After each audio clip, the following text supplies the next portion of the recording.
I'm going to do a quick introduction, and then we have a special treat today. Normally, I would offer an opening prayer, but we're going to have an opening song instead, sung by Mabel Morris, George Morris's wife. So we'll have her come up in a few moments and sing for us. So to end our first semester here of the Rectors Forum, we are blessed today to have the Reverend George Morris with us. Pastor Morris is a longtime athlete. You can see he's a tall guy like me, so he clearly played sports. And he's a graduate of Emory Henry College in Virginia. For several decades, he was the pastor of various churches, and then discerned a call to leave congregational ministry and to focus on college ministry, in particular, chaplaincy to sports teams. He is the chaplain, although I understand he's got a team of chaplains now with him, to the men's basketball team and football team here at UVA, and is also now, let me make sure I get this title right, the director of the FCA Blue Ridge Multi-Area Program, and I'll ask you about that, I'm sure, as you unpack it for us. But let's begin with song. The great St. Augustine once said that when you sing, you pray twice. So we're going to double pray here, okay? Good morning, everyone. Good morning. Happy to be with you all. George asked me to do a little of this song. It's called Your Presence is Heaven. And I hope you enjoy it.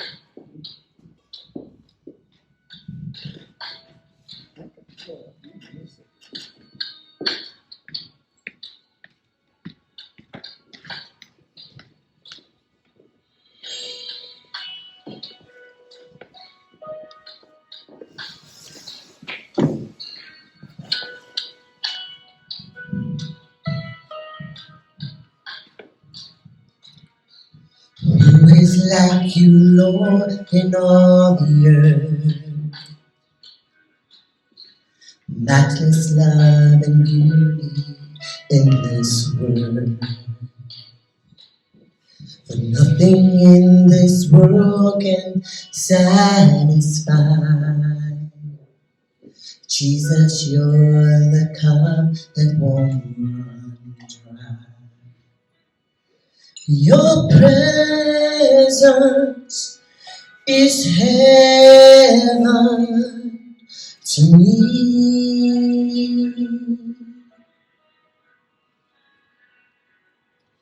Your presence is heaven to me.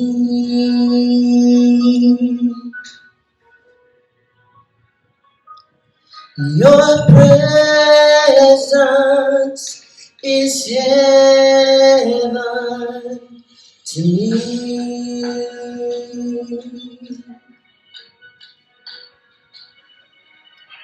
Treasure of my heart and of my soul. In my weakness you are merciful. Redeemer of my past and present wrong. Holder of my future days to come. Your presence is heaven to me.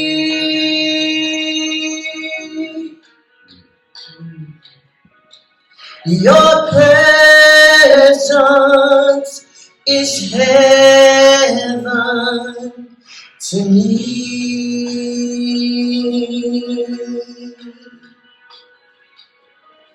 Your presence is heaven to me. Oh, your presence is heaven to me, to me, to me. And we're singing, oh, Jesus, oh, Jesus. Your presence is heaven to me. Oh, Jesus. Oh, Jesus. Your presence is heaven to me.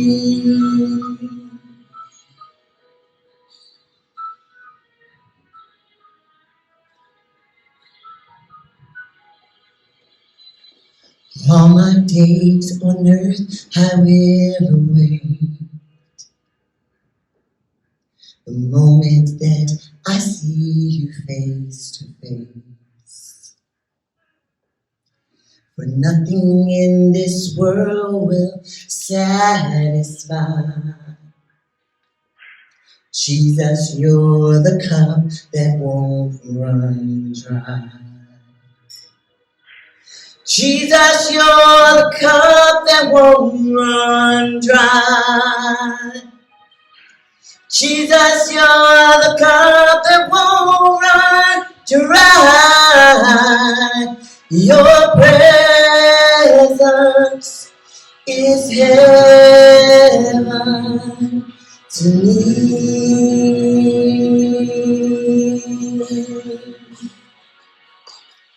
Your presence is heaven to me.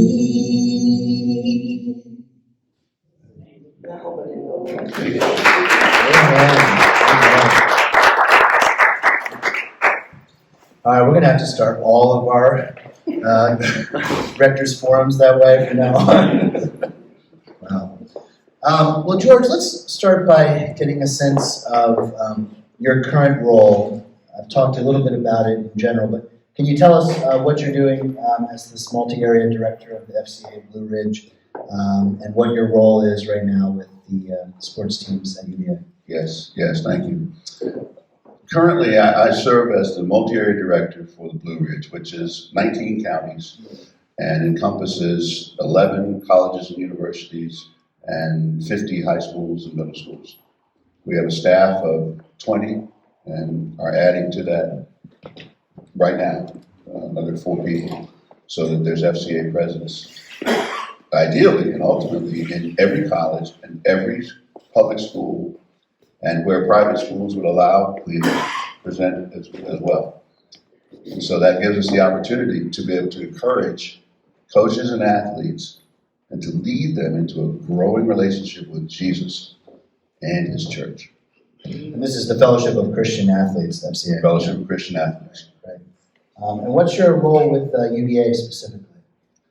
My role with UVA is I'm the director, so I hire, train, and develop the staff that are in place at UVA and serve as chaplain to the chaplains of the football team now and to Coach Elliott. And then I'm the full-time traveling chaplain for the men's basketball team. Wonderful.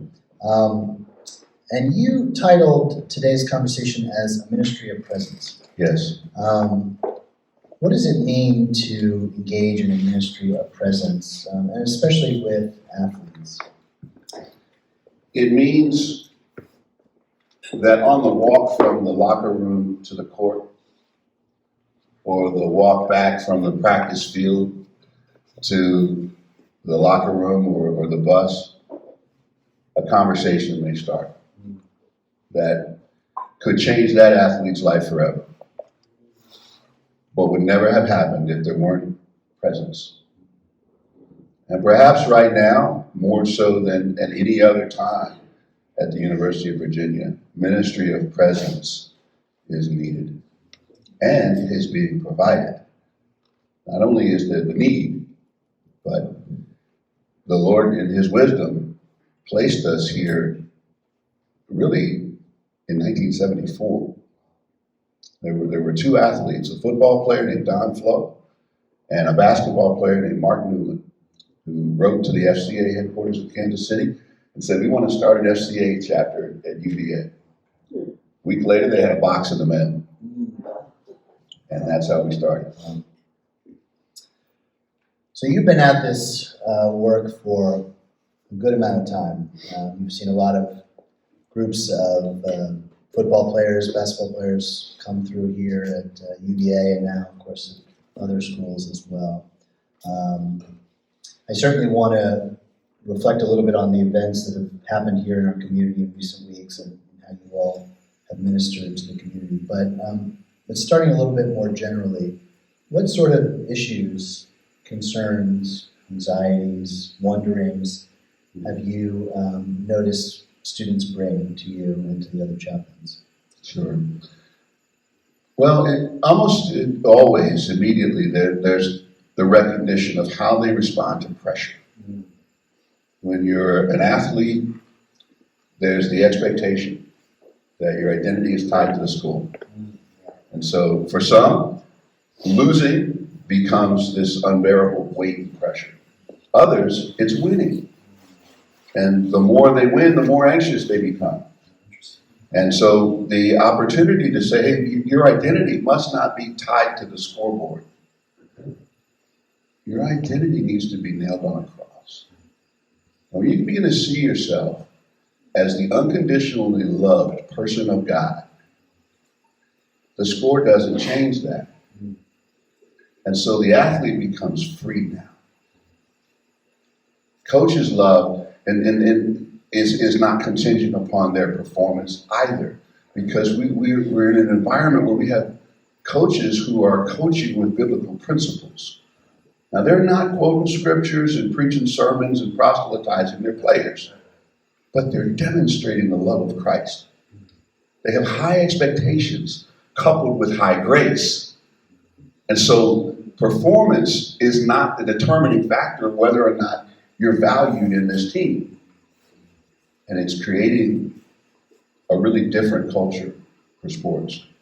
I think a beautiful culture for sports. And I wonder, do you find that when people define themselves as a beloved child of God, adopted into the family of God through Jesus Christ, that they probably perform better as well because they don't have the same sort of anxiety and pressure weighing on them?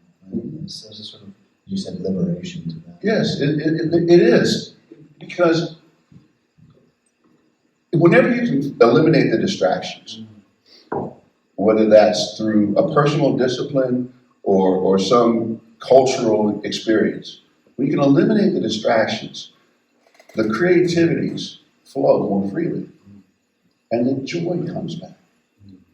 All too often, I've seen it. I mean, I experienced it as a player. You know, I got recruited by an angel and coached by the devil himself. It was a strange experience.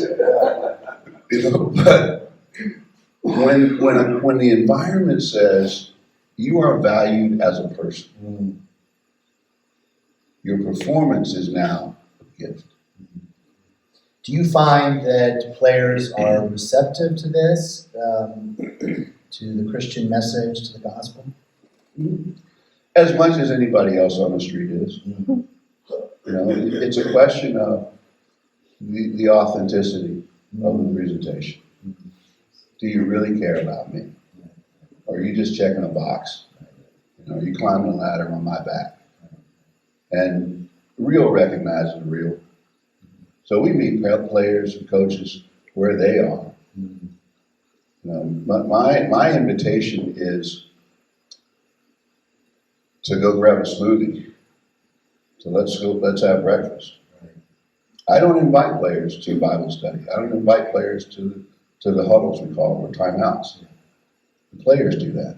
I gave one invitation, and it was in 2010. In fact, I didn't give that. Mike London gave it. He was the head football coach at Virginia at the time when I came in. He's the one that brought me to UVA, brought us, Sugar and I both. And I said, I had this, I thought it was a brilliant introductory speech to give Coach London to say on my behalf. And he looks at the card and goes, okay, and that's Coach Morris over there. He's going to be in the quarterback's room after this meeting. Y'all get to know him. He's with us. That was it. 2 guys showed up. I looked at those 2 guys. I said, is there anybody else you think ought to be here? They said, well, yeah. I said, go get them. Right. And that was the last invitation I gave to a huddle. And from that point until now, we've seen hundreds of athletes come to faith in Jesus Christ. We've had, I don't know what I lost count at 60 baptisms after 2017. They're just crying out for Jesus. And it's where you meet them. It's instead of waiting for them to come to where I am theologically, I just meet them where they are physically and love them. So it doesn't matter if they came from a Jewish background, Muslim background, Christian. I had one guy that I'm pretty sure came out of witchcraft. Yeah, it doesn't matter. Because the love of the Father is greater than all of that.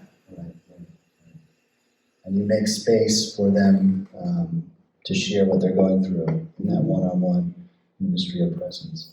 What sort of questions do students, but also coaches ask you? What are they? We talked a little bit about, it sounds like perfectionism and trying to always achieve at the highest level, right, in a sense of who am I? But what other sorts of wonderings or questions do people bring to you? Well, today there's some very interesting questions that are coming up around new things. For example, name, image, and likeness. So for the first time in collegiate history, an athlete can actually financially benefit from the retail of their own images and likeness. And so now there are moral implications of how does that impact you as a person? What do I do with this money? What is my responsibility with this money? How do I interact with my teammates who may not be receiving name, image, and likeness? And so to have the conversations, again, centered around identity. The identity is not that I have these revenues coming in. The identity is found in a relationship with Jesus Christ that causes me to look at my stewardship now. So we can talk about biblical principles of financial health. We're also having conversations about the future because the transfer portal has been around for a good while. It's being used now like a free agency pool for athletes. And right now there's more than 1,000 football players in the transfer portal right now. So put it in perspective. In 2010, when I came into the ACC chaplaincy at Virginia, the transfer portal might have had 200 athletes in it. And already, now football season isn't even over yet, there's more than 1,000. And so that's changed. So when they think about the future, do they think about the commitment to the promise they made themselves and others in coming to this university or that university and actually staying, graduating, receiving that degree, and becoming alum? That whole experience. And so those are conversations. And then there are conversations about gender that I'm so grateful we're able to have today and be in the space to have with athletes. Because there's so much performance in sports, and in male sports, it's charged with testosterone, and it's hyper masculine in many instances. And so let's say you have a gay athlete, and he's in a football locker room, or a basketball, lacrosse, or soccer, or any other sport. Well, that may not be the safest place for him, or even he feels the safest to be able to have a conversation. Right. Ministry of presence with us. I'm saying, I want to talk to you. I want to hear what's on your heart. Wherever you are in life, that's where we start. So it sounds like athletes they're wondering about who they are, tension between being an athlete but also being a student, being a student here at UVA. How much attachment do they have to a particular school or institution? In a sense, maybe why are they here, right? That's a good question. Issues around gender, human sexuality, how to be faithful stewards. What a question to be looking at it, 20 years old, that's, I wasn't looking at that question at 20 years old, I'll tell you that. And that's really just amazing to hear. We all know, of course, that this community has been gripped by violence in recent weeks, and 3 UVA football players, students were killed, murdered. How has that impacted the football team? What have you seen? What have you all been doing in your ministry of presence? Well, I'd like to start answering that question with the track team. There's a woman who serves on the track team with the Fellowship of Christian Athletes. Her name's Fantasia Cooper. And Fantasia has been discipling Marley Morgan. And Marley is the woman that was shot. And she has probably received less recognition, not recognition, it's the wrong word, Attention. but attention than the football players, because their names are in lights and hers isn't. But the presence. I'm told by Fantasia that she got a phone call early in the morning of the 14th of November, and it was from Marley. And Marley was already in the hospital at that time in the emergency room. And she called her FCA back. And Fantasia went to the hospital and didn't leave, basically, until Marley was discharged 3 or 4 days later. And so, what is the impact? It's enormous. And for Fantasia to be able to be there, she started out in Fredericksburg, Virginia, moved to Charlottesville to be a part of our staff, got fully funded, like all staff did, to be fully funded in order to be into the mission field. And there she was for this moment. Now, she called Vince Croce, Fantasia did. Vince is full-time chaplain to football. And Vince was a former UVA football player. He was discipled while he was at UVA, baptized by his chaplain, became a professional strength coach for UCLA and the University of Virginia, and now he's on staff. He winds up in the emergency room to be with Mike Collins.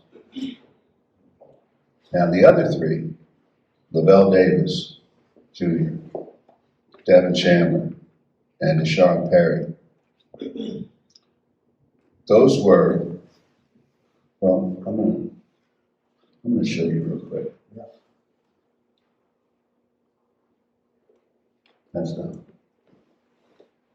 That's a Sunday morning at the McHugh Center, the football headquarters in October 2021. These guys show up.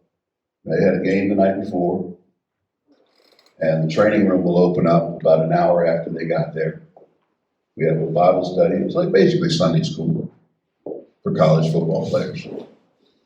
That's Deshaun Perry. And that's a former track and field coach who's at Virginia, who's now a track and field coach at another university, but came to speak and share his testimony. That's Noah Taylor to his left, and to my left of Noah, the tallest one in the group, that's Lavelle Davis Jr. That's what they do on Sunday mornings. 14 months ago, I baptized Lavelle Davis. And all these guys and a bunch more were there. 12 months ago, almost to the day, Fantasia was in the pool baptizing. Yeah. There she is. As a matter of fact, there she is right there. That's Fantasia Cooper. Yeah.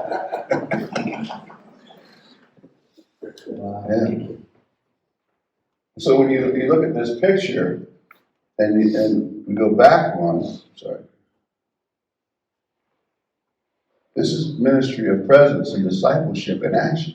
That's the head coach of softball, standing in the pulpit at First Baptist Park Street last December, and Fantasia's in the pool baptizing one of her players. It's real. It's as real as it gets. And so here's Fantasia in the softball stands. This is a coach that runs softball camps. And when she has softball camps on Sunday morning, she brings in the gospel. So those are parents and some softball players sitting up there before they start camp. This is the kind of interaction that is happening, and it's opening up the hearts of the athletes and the coaches to the possibility that there's a more excellent way. Do you have to coach in anger? Do you have to coach in profanity? Do you have to shame a player into higher level performance? Well, if that's all you've ever known, yes, you do. But if you're exposed to a more excellent way, and that way produces the kind of results you were really after anyhow, why wouldn't you? Love bears much better fruit. So what is, you're a preacher, so I have to ask you this question. Okay. I love preacher questions. What's the gospel message in response to the violence, senseless violence that this group of guys has experienced, and violence that we read about every day, in the newspaper and so forth? What's the good news? The good news is, I'll put it to you in four icons. Picture a heart. That's the unconditional love of the Father. He wants you to know him, love him, and enjoy him forever. Now picture a division sign. And there's the problem. That our sin separated us from that perfect love. And we remain separated. We couldn't reconnect it through religion, philosophy, good works. But now picture a cross. And that cross is the symbol of the most horrific death for the greatest price to ever be paid, to save a soul. That connects us back to the love of the Father. Now picture a question mark. And the question is simply this: will you trust Jesus to connect you to the Father eternally today? That's the gospel. It's good news in the light of the bad, and it's present. And how does the gospel speak to the brokenness of our world and overcoming that? Where do we find hope in the gospel? We find hope in the unconditional love of the Father. It's in forgiveness. We're reading a book right now. Some of our coaches are reading a book entitled Unoffendable. And it's by Ryan Leake. And it deals with just that, how easily we are offended and how slow many times we are to forgive, but how fast we want God to be to forgive. God, you forgive like lightning. I forgive like molasses. That's true. Yeah. And so we're presenting the heart of the Father. Forgive and receive that forgiveness. Forgive as you have been forgiven. Right? Yes. One question I wonder about, I love that you're able to do this, that you're able to minister to the community at UVA at multiple levels and at other schools and to do this work. And it's clear that students, athletes, coaches need it. Right? And I'm sure there are a lot of other folks around, administrators and support staff that need it too. How are you able to do this, given that we're a public university? You know, one might wonder that. Sure. We're supposed to be non-sectarian, so to speak, or Thomas Jefferson, of course, was all about that sort of stuff. So how is this permitted? How is this allowed? What are the protocols on that? Well, we've actually softened some of Mr. Jefferson's early policies concerning chaplaincy. I like it. When Mr. Jefferson founded the university, Right. he immediately put an ad in the local paper for chaplains, and they hired a chaplain. The pay for the chaplain was funded by the faculty, and a mandatory offering was received from faculty to provide for chaplaincy at the University of Virginia. Now we've since softened that. We don't require. Well, free will offering. Because of the vision of men like Mike London, Tony Bennett, Bronco Mendenhall, Steve Garland, Kevin Sauer, Coach Mox, the list goes on and on and on. They have seen benefit, and they understand the research behind it too. The research is quite clear that for total human development, you must have body, mind, and spiritual development happening in unison. Now the challenge is, at a public university, you can't make spiritual development mandatory, but nor can you deny the efficacy of the research. So when Coach London came in, knowing that there was already a history and presence of FCA within the student body, he said, I want a chaplain. And when a head football coach comes in his first season and says, I want, he gets. And that's how I got here. And then that same year, Coach Bennett asked if I'd meet with him and one of his assistants. And in that meeting, he said, well, when football's over, would you consider coming with us? And that's how we got in here. And it's because we're guests. And we still have that same status as guests. Even though we have a lot of access and privilege, we are guests nonetheless. And So you're not an employee in that sense No. of UVA, but yes. No. Okay. That makes No, sense. we are there to serve the university. And there have been some very wise people who have come along and help us navigate through these waters. Yeah. From the president's office to the athletic director's office to various alums have helped us understand the university and how to serve it. How do you serve with a message of faith in a public institution? Yeah, that's great. That's great. Well, George, I think it would be a good time to open it up to the group here. I know that they're going to have questions for you as well. There's one. There's one, yes, Gina. I used to teach at the Covenant School, and you've come and spoken there before, and a number of the coaches would come to our chapel.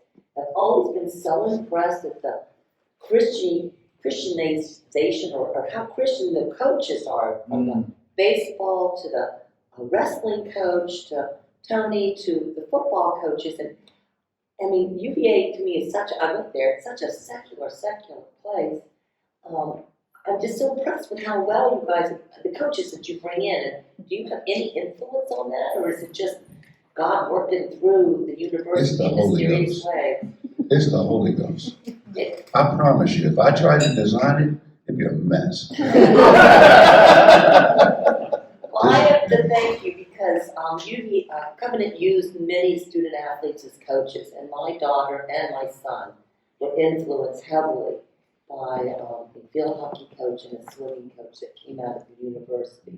And so I'm just thrilled to be on thank you because they helped blaze some real powerful seeds in my kids. One thing my husband and I did, well, we tried, but it really came from their coaches and the big influence of the FCA. And there's another program. Athletes in Action. Athletes in Mr. Action. Kelly Scott leads that organization, and together we team up Well, I just so think that it's we're able marvelous. to cover wherever the door opens. And as I said earlier, it's optional. You know, so if a coach says, hey, yes, you can come talk to my team, then that's when we go in. Yeah, I think, Gina, you pointed to something really important, that often adults who are not your parents can have the biggest impact on your faith life, right? You know, if your mother, your father say, go to church more often, or you should do this. Right. That's right. But if there's an individual present when you're on the bus and you're having a moment, you know, where you're wondering, you're anxious, you're seeking something, and that individual's there, and you can just talk to them and have that ministry of presence, something might open up. Right? The Holy Spirit might work. You know, I've been in that situation Yeah. a number of times, and one stands out in particular. We were in Omaha, Nebraska, and it was time for the NCAA tournament. And on the back of the bus, I was with a man named Mike Scott. Mike was the leading scorer for our team. He was the big brother that made everybody feel safe, you know. And we were on the back of that bus riding to the practice in the book of John. And we were talking about, we were in the 3rd chapter of John and talking about why Nicodemus came at night. And so that kind of a moment, as you described, it happens. And it's ministry of presence, you know. And you don't have to be an ordained person to have ministry of presence either. You can identify the hurting and come alongside them as a believer from any station in life. We have this unique privilege, but we're not exclusive. Very true, very true. Yes, back there. What does discipleship look like in FCA? What does discipleship look like in FCA? Discipleship looks like meeting someone where they are, finding out what's on their mind, and helping them to discover what promises Jesus made about their life. And it can be as subtle as what I said earlier, a walk from one room to another. It could be a gathering over a smoothie or a meal. It could be a phone call, series of text messages, but it's walking with somebody through life and dealing with the life they're living. If you remember Jesus and the woman at the well, he meets her and they have a conversation, not about the deity of Jesus, not the miracles that he had worked, not even the impending crucifixion that he could foretell. They had a conversation about water because that's what was on her mind. And when the conversation ends, she's running into the town to find the leaders of the city to tell them about a man that she just met. That's discipleship. And that's what we model. Thanks. You know, that's George is a great example too, and I think we could add to that.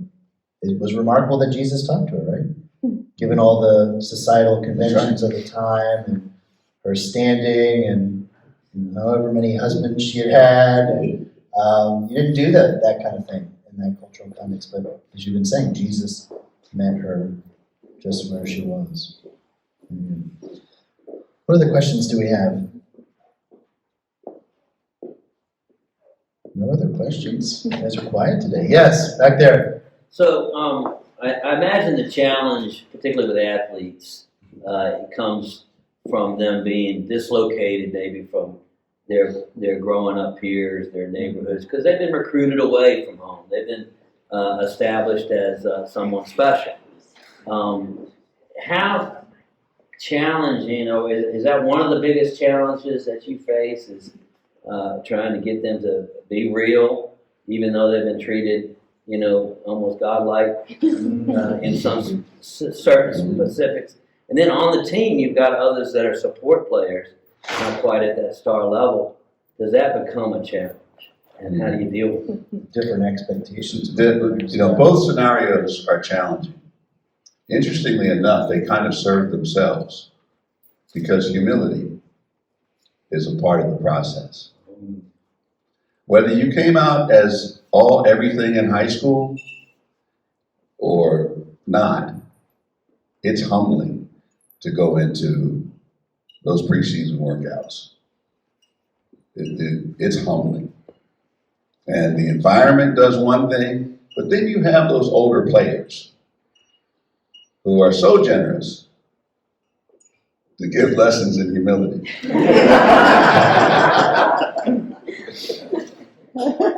That when I come along or our staff comes along, we're helping them get back up after life has beat them down. And it's something to see, when the hearts of athletes, male or female, are open because of exhaustion. There's an attentiveness that you can't get when they feel strong. And so, again, ministry of presence. How many times have we seen athletes sitting on the bench with their head between their legs, just not able to say anything, but come alongside them and just put a hand on his shoulder. And now there's fellowship. And every sermon doesn't need words. Some of the best ones are just a touch, a hug. Thank you for that question. Any other questions? Yes, Lance. So I know that Tony Bennett's been a part of the program for a long time, but say for the football program where different coaches come through, what role do you all play in just kind of maintaining that continuity between different coaching staffs and the players? Having a familiar face. In the transition from a head coaching change, there's an enormous amount of uncertainty. And the familiarity of a consistent presence, whether there are words or not, just that presence helps a lot with the transition. Bronco recognized it when he succeeded Mike London. And I remember it so clearly. The very first team meeting was on a Sunday, and all of the other coaches were gone because they were all hired. I'm FCA, but I got an invitation from Craig Littlepage, our athletics director at that time, to be at this meeting. And I'm there, and I'm the only representative of any semblance of staff. And Bronco shares his message to the team, and when it's over, there's a processional line, almost like at a church. Bronco is there shaking the hand of every player as they recess out.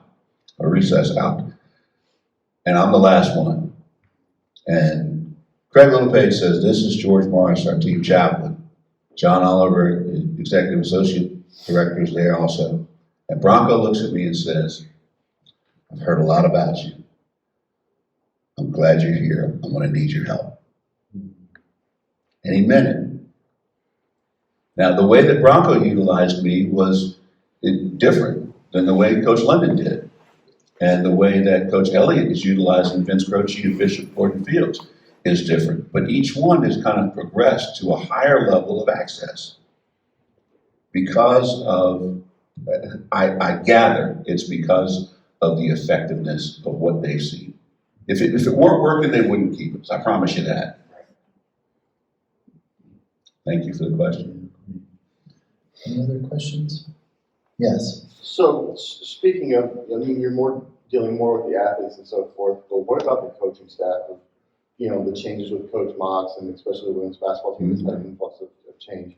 How is that impacting students and so forth, and where do you deal with that? Because I know, especially now with all the NIL stuff and with the transfer portal within the college universities and so forth, like the influx of the stress that the coaches are dealing with, hey, I just lost half my team to this transfer portal. How am I dealing with that stress level to bring that back and build the trust of the team?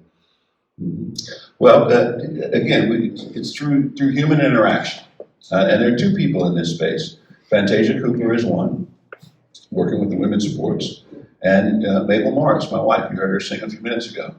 Mabel works behind the bench, so with the coaches' spouses and children. So it's important that all of that happen. And in the transitions, new coaches have come in asking about FCA. The reputation has preceded us.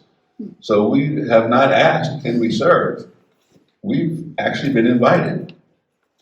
And so now it's a matter of our staff remaining available, remaining fully funded, and continuing to serve with hearts of integrity. Thank you for the question. Well, we've come to the end of our time, George, but this is really so wonderful, and I'm amazed at the work that you and your colleagues are doing at UVA and beyond, and this ministry of presence. In a sense, it sounds very simple, but it is transformative and profound. And I think you've made it clear that the young folks here need the gospel just as much as everybody else does, right? All right, well, let's give George a round of applause.